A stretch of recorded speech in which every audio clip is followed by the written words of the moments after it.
ए बुढ़ी का आगुआ होता सान का मैले तू बिया करे का कनिवा के माई से हम कल तीनू मन करत नया नया को करे के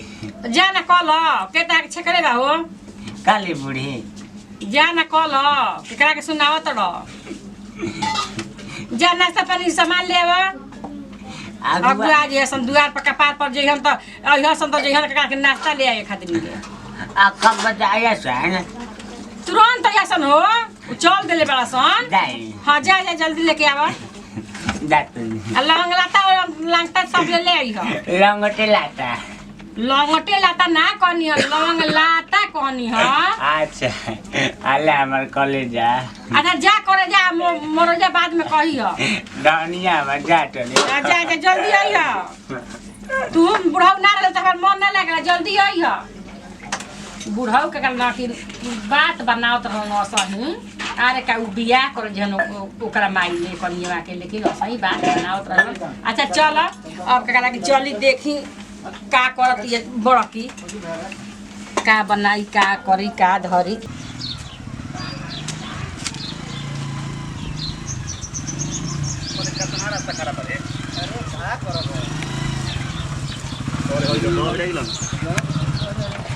प्रणाम प्रणाम प्रणाम का हाल चाल सब ठीक बा हम पहचान नहीं ना अरे रौरे द्वार पाइल हई जा बोली जा कहाँ है ये बताइए हम आइल हई जा अगुआ के मने अच्छा रवे सब आ रही जा हां चल जा घर रे तो चली तो बैठैले बे यहाँ तबे न रौरे बन चल। चल चल आई जा गाड़िया हाँ जा खड़ा कर दूँ जा जी गे हाँ जा हां तब हेने खड़ा कर दी खड़ा हाँ जा गाड़िया खड़ा कर दूँ खड़ा कर आई हमारा पीछे पीछे हाँ ए तो होइसे ही करी ना आई जा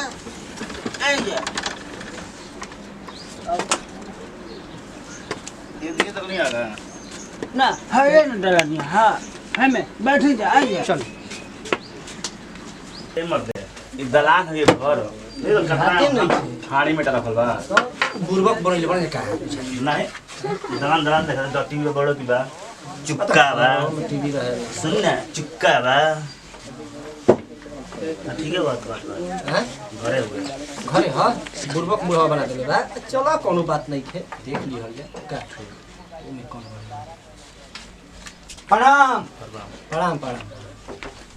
बढ़िया से आग मतलब रास्ता कट गेल हनु हाँ हाँ कोई दिक्कत ना रास्ता खराब पर हुआ दूरी के बगलवा में अच्छा ना उ असो कहल बा मुखिया जी बनवा दिहन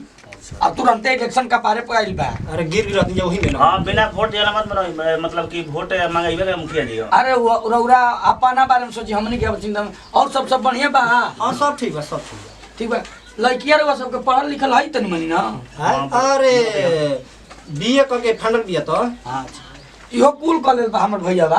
हाँ कुल ही जाता ना पढ़ाई बा कुल ही पढ़ गइल बा हाँ तब देखिए ना तहीं जा सही पूछबे मत करी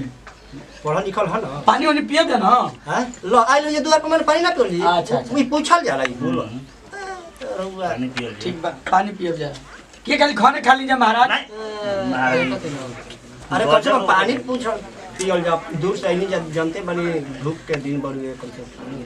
ठंडा जा तोरी हो जा तब रउआ सब थाकल भइए ना हाँ। एकल बढ़िया खानी या मत त पानी मत पीजे बिछाल ना कर सूत जाइए ना कोई दिक्कत नहीं है एकाल बड़े नहीं जाते हैं तब ना ऐसन घबराई मत महाराज गजीबे करो पता बात और हंसी अरे महाराज देखिए जीवन में हंसला से बढ़ के कौन चीज बा संपत्ति जी ना रोज कल ही ना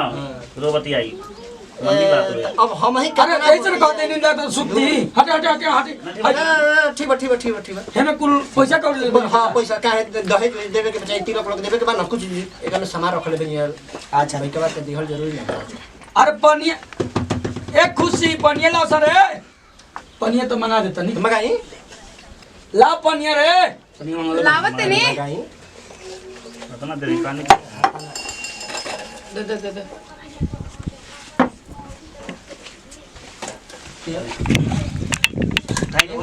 ना अरे पीही ना अरे मारे तो कहते नहीं धूप के दिन बा पी लियो दूसर के कहता हूं ना पे लेके रहुआ कहते तो लाई पी लेता नहीं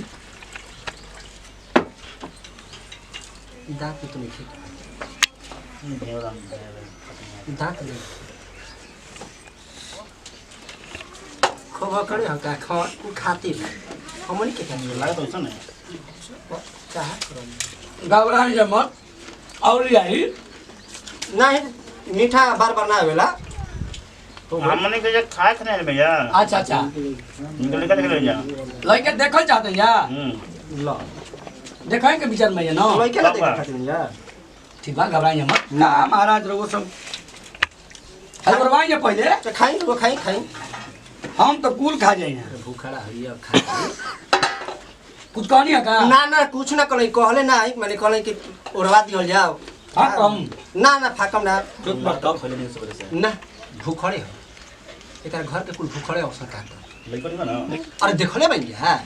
आइबे ना करी लइकियो ठीक है लइकियो लड़की आइबे करी ऐसा लइको लड़की आइबे ना करी का? अब कुछो ना कहले जना पानी ने बढ़िया से पी लिहल जाओ ना पिला पानी ना पियम पी ले मगल पिली महाराज जब से करी ना पर गिलास ले पी गिलास काहे खातिर बनावल बा गिलास काहे के बनावल बा लड़का कुल हमरा बुझा कर भीड़ लगा देबा हम लोग सब के देख के लड़का कुल लाग बात होनी का त मार के नहीं बात नहीं लिखो ना का जानी बकरी रखता इसको खाता बोले तो घास उसे खाता जैसे ना ना पानी पी ली काले तेरे वो तो पिल अरे गिलास ले पी दूसर के कर दे तो ओकरा मर्डर कर देते अब तो तो जब मर्डर करे भैया जी जाई ना पर हम लिया क्या होता है तुम जाए जाए जाए ठीक बा आराम से तक बैठो ना कोई दिक्कत नहीं कोई दिक्कत नहीं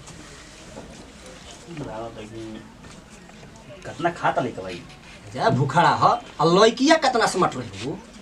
उतना लइको होई लड़को हो समझल हैं चलो स्मार्ट लड़की बढ़बे करे तो लड़का तो मिलबे करे ना ठीक है हुआ रहू सोच के बढ़िया है बने हाँ एकदम सुगर सागर भी या घर द्वार बढ़िया बड़ा बा हाँ घर द्वार कोई दिक्कत घरे हाणे में टबा हुए सब बा टीवी भी लागल बा कतना बोलबे बा का चल चल आजे हैं अरे इहे कुल देखे आई भैया अरे उनके काम करे खातिर भी कुल का देखल लइका के सामान बाहर करे हैं हां सामान बा सामान तो भरल बा ई थोड़े दिक्कत बा। सामान कतना बा बाकी लइका के एकदम बड़का बा। अरे आओ तो बांध जा ठीक बा बैठे ना पागल हो क्या दोसर कोई भी तो ना आई जी देवर बाबा है ने कोई का हो जावा ए चलो वो हो सकला वो अरे ऊपर खसा के आओ चढ़ाओ हाय हाय जॉन भाई तो हमार मलकाइन हरी हां अच्छा हाँ। बड़ा देख लीजिए हमर बाबुआ एमओ में लिंटर पिंटर सब पास हड़न हैं अरे ऐसे देख के चिहात के बने महाराज कहता ना ओइलन कतना गाड़ी हई हौ वाटस पटस कुल सामान देत लेकिन रहल हमनी के ना लड़कीए ना पसंद होत रहे रौरा सबके लड़की एकदम पसंद बिया हम कहले है यही से पहले सुनना ना बत्ती है के कैसे कहता नहीं है रौरा सबके लड़की पसंद बड़ी ए के चलते हमनी के शादी करना तो बाबुआ के 10-10 लाख तिलक देवत रहसन हमनी के ना कोई निजा शादी लेकिन हमनी के पैसा ना चाहिए हमनी के फ्री पैसा ना में लेवल जाए लड़की बढ़िया होके के चाहिए लइका स्मार्ट बढ़िए ना लड़का एमए में कुल कइले बा आ लड़कियो एमए में कुल कइले रहे के चाहिए सब सब कइले बनी पूछ ली अरे रौरा सबके कोनो कुछ पूछे के बाद पूछ ली बेझक पूछी अरे क्या पूछल जाओ बुझे तक कि अरु अरु का ना सवाल पूछे तो पहले सवाल को जी मना ऐसा